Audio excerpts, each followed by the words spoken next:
EchoTrade lets you choose how to copy a portfolio.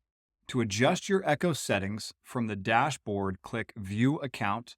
Then under Echo Settings, click Edit in the top right of the screen. The default setting is a ratio match of 1:1.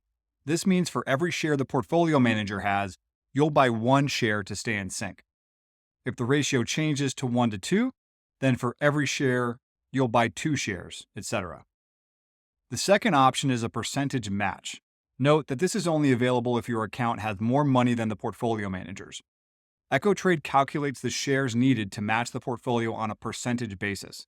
For instance, in this example, the portfolio manager has 120 shares of Amazon, which represents 22.2% of his portfolio. I would need 132 shares to match his 22.2 equity percentage. You can also adjust the Echo range for percentage match. The default range is within 3%, meaning if your equity percentage is plus or minus 3% of the portfolio manager's equity percentage for a particular position, you're considered echoed. You have all the control to make adjustments or keep it simple and stick with the default settings.